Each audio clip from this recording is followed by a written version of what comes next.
Hello everyone, I'm Shobita. I'm sure you are watching my videos on Shobita Talks. Please like them and subscribe to my channel if you have not done it yet.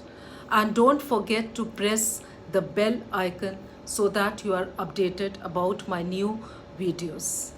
As these videos are very useful for learners of English language, for students of all age groups, and also for the teachers.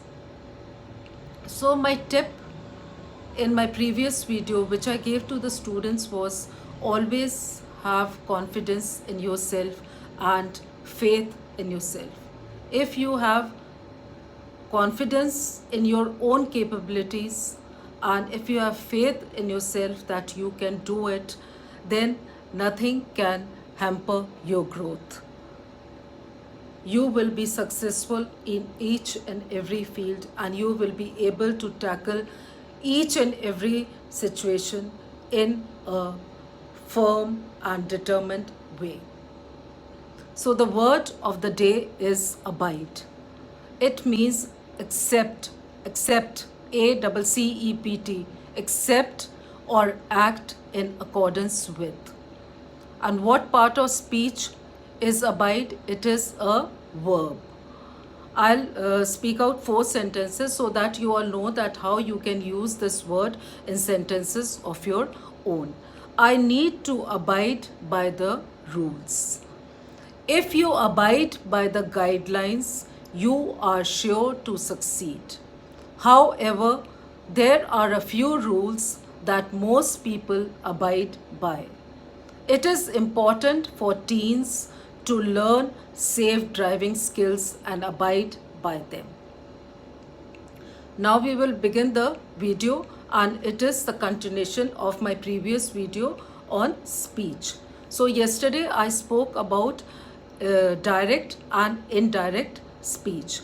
Now in continuation of that video, in reporting questions, the indirect speech is introduced by some such verbs as asked, inquired, ENQUIRED, inquired, etc. When the question is not introduced by an interrogative word, the reporting verb is followed by whether or if. Whether, WHETHER, whether or if. So now this is direct speech. He said to me, comma, what are you doing? This is double inverted commas. Indirect speech, he asked me what I was doing. Now direct, where do you live? This is in inverted commas. Asked the stranger to Alice. The stranger inquired of Alice where she lived. This is indirect speech. He said, comma, will you listen to such a man? He asked them whether they would listen to such a man.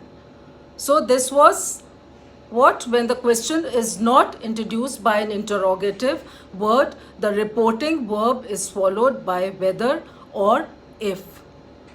In reporting questions, the indirect speech is introduced by some such verbs as asked, inquired, etc. So now the next one, in reporting commands and requests, the indirect speech is introduced by some verb expressing command or request, and the imperative mood is changed into the infinitive. Now, if you don't remember what is verb mood, then you can go back to my previous videos and look for verb mood and listen to it again so that you it will be a revision for you about the mood, about the lesson on mood. So now examples of this. Mohan said to Arjun, go away. Mohan ordered Arjun to go away. The teacher said to children, now this is direct speech. The teacher said to children, comma, work hard, inverted commas. The teacher told the children to work hard. This is indirect speech. He said to him, comma, please wait for me till I return. He requested him to wait for him till he returned. Call the first witness, said the king. Comma, call the first witness, comma, said the king. The king commanded them to call the first witness. He shouted, let me go. He shouted, comma, let me go. He shouted to them to let him go. This is indirect now.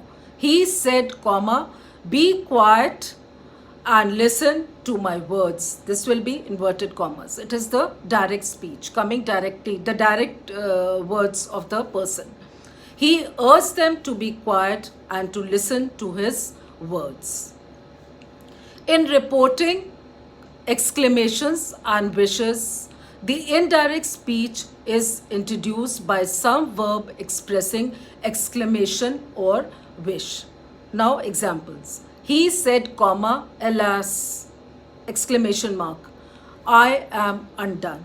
He exclaimed that he was undone. This is the indirect speech. So, help me heaven, he cried. This is in inverted commas. So help me heaven, he cried, comma, I will never steal again.